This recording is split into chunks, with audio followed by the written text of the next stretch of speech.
Avec nous maintenant, Pierre-Carl Péladeau, PDG de Québecor, en direct. Bonsoir, M. Péladeau. Bonsoir, M. Fillon. Couper le signal de TVA Sport demain soir, est-ce que c'est légal de faire ça? Écoutez, nous négocions et c'est Mme Moses qui le dit. Je comprends qu'elle vient d'arriver, ça ne fait pas tellement longtemps. Elle sait très bien également aussi qu'il n'y a aucune décision qui sont prises à Montréal. Les décisions sont prises à Toronto.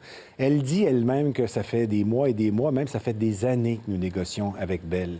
Alors, on a fait le nécessaire. Nous avons également fait nos représentations auprès du CRTC.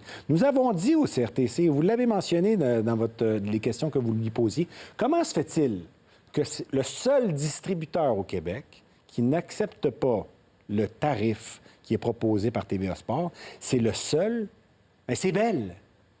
Mais Pourquoi? Parce que RDS est en conflit d'intérêts. Pourquoi vous Et lorsque négociez je pas vois un les meilleur prix? arguments... Parce que là, c'est à vous de négocier avec Bell. mais c'est ce qu'on fait depuis toujours. À un certain moment, vous savez, la négociation doit se terminer. Et lorsque nous avons été en arbitrage devant le CRTC, les propositions qui ont été faites ont toujours été celles de retenir la proposition de Bell, alors que tous les autres distributeurs au Québec ont accepté notre tarif. C'est pas compliqué, notre tarif, là, chez Bell, là, il est à 3,59 et il est à 5 pour tous les autres distributeurs. Vous comprenez la différence, là? Le tarif, C'est une différence significative. Je comprends, mais en termes de tendance d'écoute, en regard des investissements qui ont été faits, le CRTC, à 2 reprises, vous a dit l'offre que Bell vous fait est raisonnable. Et là, il y a un litige devant le CRTC. Pourquoi vous attendez pas une nouvelle décision du CRTC plutôt que de couper le signal demain? C'est pas tout à fait ça, M. Fillon. Je ne veux pas vous reprendre, mais la façon dont ça fonctionne, parce qu'on dit à plusieurs reprises, je l'ai entendu du côté de chez Bell, les parties doivent s'entendre. Effectivement, elles doivent s'entendre. Mais si les parties ne s'entendent pas, il y a un arbitrage qui est effectué par le CRTC. Et l'arbitrage, c'est assez simple. C'est chacune des parties dépose sa proposition et le CRTC choisit l'une d'entre elles. Mais là, vous allez nous considérons que la proposition qui est faite n'est pas une proposition déraisonnable. Elle n'est tellement pas déraisonnable que tous les autres distributeurs l'acceptent. Si elle était mauvaise, les distributeurs ne l'accepteraient pas. Mais n'êtes-vous pas en train de court-circuiter l'organisme qui s'appelle le CRTC, qui vous encadre, qui encadre Bell, en décidant demain, je tire la plug, je coupe le signal aux abonnés de Bell? Bien, écoutez, on va en discuter et puis chacun légal? va avoir ses prétentions devant le CRTC ou devant les tribunaux. Mais chose certaine, la négociation doit se terminer. Ça fait trop longtemps qu'elle demeure. Et entre-temps, vous l'avez mentionné, c'est 140 millions de dollars d'investissement et, malheureusement, de perte d'exploitation que TVA Sport a subi. On ne peut pas, comme ça, étirer la sauce. Sinon, c'est la pérennité même de TVA Sport qui est en cause. Et c'est vrai pour TVA Sport, mais c'est également vrai pour les autres chaînes. Est-il exact que Bell a bonifié son offre à 3 ou 4 reprises et que vous avez rejeté ces offres-là? Est-ce que c'est exact? C'est de la bouillie pour les chats. C'est pas vrai? Quand tu rajoutes... Est-ce que c'est vrai ou c'est pas vrai? Ben oui, pas plus tard que vendredi, mais c'est ridicule. L'écart qui nous sépare entre Bell et nous, sur l'ensemble de nos chaînes, se chiffre à des dizaines de millions de dollars, basés sur des critères objectifs, de part de marché, pas des critères historiques. C'est sûr que les critères historiques, Bell va toujours les gagner parce que les acquisitions qu'elles ont effectuées sont celles qui existent aujourd'hui. Et donc, en conséquence, ils ont toujours, excusez-moi l'expression, surfé sur les tarifs antérieurs. Il y a une seule organisation au Québec qui a innové, c'est TVA, en créant de nouvelles chaînes. Pourquoi le CRTC pénalise l'innovation et favorise les privilèges historiques?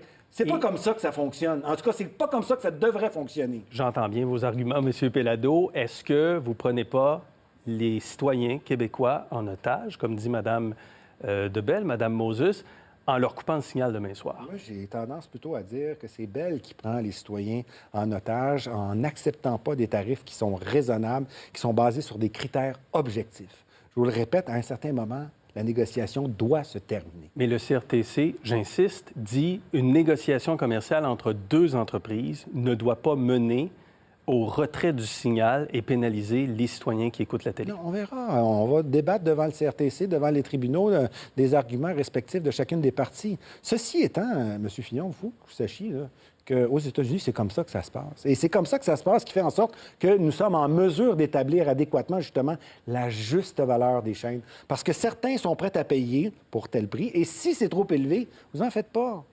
Comme on dit, le citoyen va voter avec ses pieds. Il ne la prendra pas, la chaîne. Alors, pourquoi c'est le CRTC et, en plus de ça, un commissaire qui n'est pas élu, des fois on doute de sa compétence en matière de télévision, qui va déterminer que le tarif, c'est 3,59 $ au lieu de 5,06 $. Laissons le citoyen décider s'il considère, si oui ou non, la chaîne est trop chère. Donc, vous remettez en question la légitimité du CRTC? Je dis du CRTC qu'il doit évoluer en fonction d'un tout nouveau paysage. Parce qu'aujourd'hui, là, vous savez qu'on est capable de diffuser sans licence. Le CRTC est hérité ou hérite d'un paysage où on devait avoir une licence pour diffuser. Mais aujourd'hui, on diffuse sans licence. Est-ce que c'est Netflix l'avenir? le fait, Apple le fait. Et même, j'ai entendu certains commentateurs dire on va le faire également sur le sport. DAZN, qui est une OTT sport, est disponible ici au Québec et au Canada, diffuse en streaming, excusez-moi l'expression, du sport. Pourriez-vous faire ça avec TVA Sport? On le fait déjà. On le fait déjà avec TVA Sport. On a lancé. Direct. Et effectivement, ça constitue une alternative pour ceux et celles qui veulent regarder la télévision et les séries éliminatoires sur TVA Sport. Si vous sur n'avez TVA pas gain Sport. de cause sur TVA Sport, là, si vous n'avez pas gain de cause, est-ce que l'avenir de TVA Sport, dans le fond, va se transmettre davantage au Web? Il va certainement avoir des transitions qui vont s'opérer. Ces transitions-là, nous les espérons les moins brutales possibles. Mais effectivement, j'ai comme tendance à penser que ça va se produire. D'ailleurs, Donc, TVA Sport va quitter l'antenne, la télé. Ben là, je peux pour pas le vous web. dire quand est-ce que ça va se produire. Mais c'est vrai que... Mais Et ça c'est va se vrai pour produire. TVA Sport et c'est vrai pour RDS. Vous le savez probablement également aussi, parce que pour RDI, c'est la même chose. Il y a moins d'abonnés en câblo-distribution. Et ça, c'est un phénomène occidental. Pourquoi? Parce que, justement, on est en mesure de diffuser autrement que par la câblo-distribution qui requérait une licence des autorités réglementaires. C'est vrai pour le Québec, le Canada, c'est vrai pour la France, c'est vrai pour tous les pays occidentaux. Monsieur Bellado, on s'arrête ici. Merci beaucoup pour cet entretien ce soir. Merci. Merci.